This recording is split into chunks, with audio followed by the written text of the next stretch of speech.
Artist হওয়া সত্ত্বেও অন্যের হাতের আর্টকে বিন্দুমাত্র সম্মান না করে সেই কাজটাকে নিয়ে সমালোচনা করছো, এদিকে নিজেকে আর্টিস্ট বলে দাবিও করছো।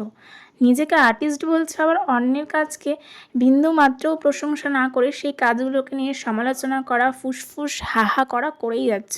আর্টের প্রতি তো তোমারই কোনো সম্মান নেই, তাহলে তুমি নিজেকে আর্টিস্ট বলে দাবি করো কী করে বলো তো? সবার খুদ ধরাটাকে আর্টিস্ট বলে না। প্রত্যেকটা কাজের কিছু কিছু প্যাশন থাকে, কিছু কিছু ভুল ত্রুটি সব কাজেরই থাকে। তাই বলে সেগুলোকে নিয়ে সমালোচনা করাটা কিন্তু আর্টিস্টদের কাজ না। আর্টিস্টদের মন হওয়া উচিত সাদামাটা, পরিষ্কার জলের মতো। কিন্তু তোমার মনের মধ্যে বড় বড় আমিত্তির প্যাচ নিয়ে নিজেকে আবার আর্টিস্ট বলে দাবি করছো। তাহলে কি করে হয় বলো তো মনা? প্রথমে আগে আর্টটাকে ভালো করে শেখো, বোঝো। আর্ট মানে কি, আর্টিস্টদের কেমন হওয়া উচিত।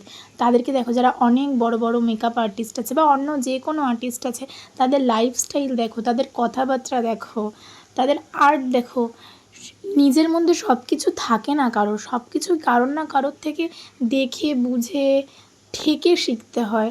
সব কিছু যদি তুমি পারতে তাহলে তো বিশ্বের তুমি সেরা হয়ে যেতে, তাই না? তো এরকমভাবে হয় না, আর্টিস্টদের একদমই সাদামাটা হতে হয়। বিশ্বাস করবে না, অনেক বড় বড় মেকআপ আর্টিস্টদের আমি দেখেছি যারা নিজেদের অনেক বছর ধরে প্রফেশনে থাকা সত্ত্বেও নিজেদেরকে আর্টিস্ট বলে দাবি করে না। তারা এখনও পর্যন্ত কোনো মঞ্চে উঠলে বলে এখনও আমার শেখা বাকি আছে, জীবনে যতদিন বাঁচবো শিখে যাব। তারা যদি নিজেদেরকে আর্টিস্ট না বলে, আমরা তো জাস্ট কিছুদিনের অতিথি, তো আমরা কি করে নিজেদেরকে আর্টিস্ট বলবো? সত্যি বলতে আর্ট এমনই জিনিস, শেখার কোনো শেষ নেই। আর্ট শিখতে শিখতেই জীবন শেষ হয়ে যাবে, তবুও আর্টিস্টদের সিলেবাস কিন্তু শেষ হবে না আর্ট নিয়ে।